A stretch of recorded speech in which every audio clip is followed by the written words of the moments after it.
Assalamualaikum warahmatullahi wabarakatuh. Salam sejahtera buat kita semua. Kami peserta Laksar CPNS 2021 BPSDM Provinsi Sumatera Utara dan LPP Agro Nusantara Medan Angkatan 8 Kelompok 3. Saya Muhammad Mahfuz Tanjung bersama rekan-rekan saya Laurencia Andriani Beru Sitinjak, Lundu Sitohang, Lukmanul Hakim Nasution, Lydia Purba, Lucy Anggraini, Maharani, Marco Chandra Bangun, Margaret Tiur Panggabean, dan Marsini Natalia Beru Sembiring akan mempresentasikan hasil analisis isu kontemporer yang kami buat mengenai COVID-19. COVID-19 adalah penyakit menular secara cepat yang disebabkan oleh coronavirus. WHO menjelaskan bahwa virus COVID-19 adalah virus baru yang terkait dengan keluarga virus yang sama dengan Severe Acute Respiratory Syndrome atau SARS dan beberapa jenis virus flu biasa. Penyakit ini pertama kali ditemukan pada Desember 2019 di Wuhan, ibu kota provinsi Hubei, China, dan sejak itu menyebar secara global di seluruh dunia mengakibatkan pandemi coronavirus. Organisasi Kesehatan Dunia atau WHO mendeklarasikan bahwa coronavirus sebagai kesehatan masyarakat darurat internasional pada 30 Januari 2020 dan pandemi pada 1 Maret 2020. COVID-19 memiliki gejala sebagai berikut. Yang pertama, mengalami gejala umum berupa demam selama beberapa hari. Gejala kedua, batuk kering terus-menerus, seringkali disertai sesak napas dan nyeri otot. Gejala ketiga, hilangnya indera penciuman dan perasa, tidak bisa merasakan bau parfum maupun makanan. Gejala keempat, sakit tenggorokan, sakit kepala, dan nyeri otot. Ini berarti virus mulai berkembang biak dalam tubuh. Dan gejala yang kelima, mengalami diare karena virus mulai menyerang sistem pencernaan. Yang positif terinfeksi virus corona disebut telah melakukan kontak dengan warga negara Jepang, dan warga Jepang ini kini tengah menjalani proses karantina di Malaysia. Berikut ini adalah timeline perjalanan bagaimana warga Jepang dan juga dua warga negara Indonesia positif corona ini kemudian bertemu hingga akhirnya tertular virus corona.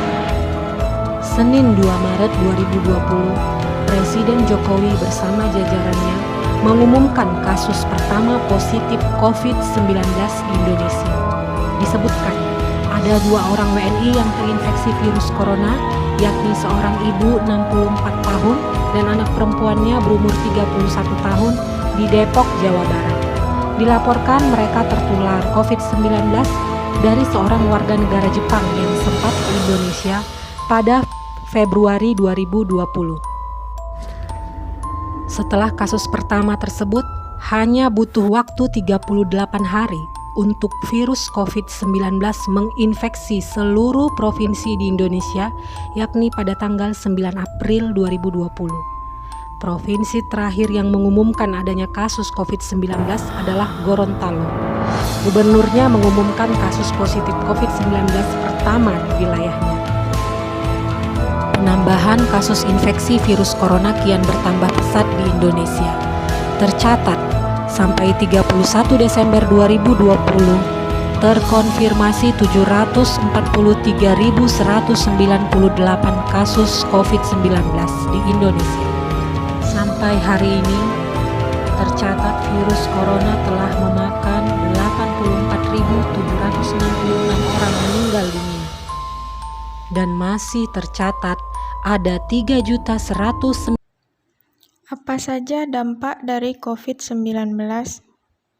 Berikut penjelasannya. COVID-19 memberikan dampak yang besar bagi kehidupan masyarakat di berbagai bidang. salah satunya yaitu dalam bidang kesehatan. Pengaruh pandemi COVID-19 dalam bidang kesehatan yaitu tingkat kesehatan menurun karena banyak yang terpapar COVID-19 dan masyarakat yang stres karena khawatir dan takut tertular virus COVID-19, sehingga membuat sistem imun semakin menurun. Selain itu, banyak tenaga kesehatan yang berguguran akibat pandemi ini karena faktor tertular virus COVID-19 maupun faktor kelelahan karena jumlah pasien yang membludak. Sebagaimana yang kita ketahui, wabah penyakit COVID-19 masuk di Indonesia pada tanggal 2 Maret 2020. Kehadiran pandemi ini membawa banyak dampak bagi ekonomi Indonesia secara menyeluruh. Jika kasus COVID ini tidak segera diselesaikan, maka perekonomian Indonesia akan semakin turun. Selain berdampak kepada perekonomian negara, kasus COVID-19 ini juga berdampak kepada masyarakat kalangan bawah. Tidak hanya itu, kasus COVID-19 di Indonesia juga berdampak pada tingkat pengangguran yang semakin tinggi, sebagaimana disampaikan oleh Kepala Badan Pusat Statistik. Tidak hanya dalam bidang ekonomi, kasus COVID-19 juga berdampak kepada dunia pendidikan di Indonesia. Berikut ini merupakan dampak dalam dunia pendidikan. Tak hanya itu, Presiden Joko Widodo telah menetapkan pembatalan ujian nasional tahun 2020 akibat pandemi COVID-19. Kebijakan ini diharapkan pemerintah bisa mengurangi mobilitas pelajar dan mahasiswa sehingga dapat menekan penyebaran COVID-19. Dalam praktiknya, proses belajar mengajar di rumah, siswa dan guru dibantu dengan aplikasi belajar daring. Namun, sejumlah kesulitan ditemui para guru saat menjalankan metode belajar dari rumah. PPKN kan ranahnya ke sikap ya. Sikap ini yang kesulitan sebenarnya di guru PPKN itu karena melihat karakteristik anak, sikap dan perilaku anak dalam pembelajaran. Sementara itu, psikolog Seto Mulyadi meminta para orang tua untuk sabar dan kreatif dalam mendampingi anak-anaknya yang menjalani belajar dari rumah akibat pandemi COVID-19. Belajar di rumah menjadi langkah yang dinilai ampuh dalam memutus rantai penyebaran COVID-19. Namun, tak sedikit orang tua dan siswa yang kerepotan dengan kegiatan ini, sehingga diperlukan kiat khusus. COVID-19 ini memiliki dampak pada hubungan sosial yang berada di masyarakat, apalagi saat pemerintah menetapkan PPKM. Masyarakat kalangan atas masih tetap dapat bekerja melalui jarak jauh memakai gadget, sedangkan masyarakat kalangan bawah banyak yang mengeluh karena omset pendapatan jauh menurun. Berbagai polemik dalam penanganan COVID-19. PPKM darurat diperpanjang beberapa hari lagi sebab angka kasus harian masih puluhan ribu dan angka kematian harian yang juga masih di atas 1.000. Di Jawa dan Bali memang ada penurunan kasus dalam beberapa hari terakhir walau hanya tipis-tipis saja angkanya. Namun masalah bukan hanya di Jawa. Problem pasokan oksigen, stok obat-obatan yang menipis, tenaga kesehatan yang bertumbangan yang berujung pada rumah sakit dan puskesmas yang keteteran tak bisa menangani pasien. Kondisi itu mulai melanda provinsi-provinsi yang jauh dari ibu kota. Tes dan tracing yang belum stabil angkanya dipersulit oleh bantuan kebutuhan dasar yang terlambat dibagikan. Membuat PPKM belum maksimal dalam menekan laju penyebaran COVID-19. Perpanjangan PPKM yang hanya beberapa hari saja, apakah bisa memperbaiki situasi pandemi? Bagaimana menambal lubang-lubang dalam sistem kesehatan kita ketika pandemi sedang ganas-ganasnya? Strategi penanganan pandemi sebagai isu nasional.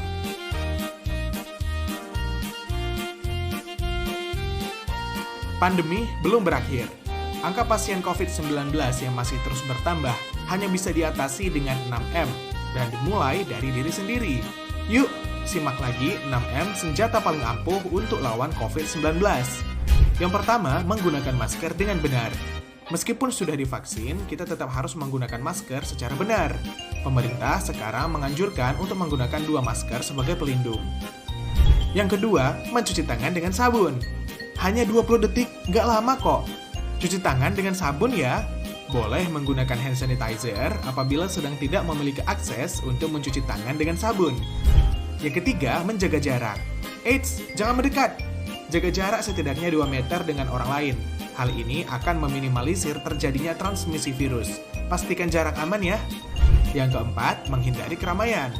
Nah, kalau menerapkan jaga jarak, otomatis harus menghindari keramaian. Hindari keramaian seperti mall, pasar, apalagi pesta. Kita nggak mau ada pertukaran droplet kan?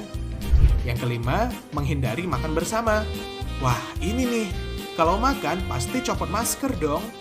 Makan bersama, apalagi saling berhadapan dan bicara, berpotensi untuk terjadinya penularan virus corona. Jadi, makan sendiri-sendiri dulu deh.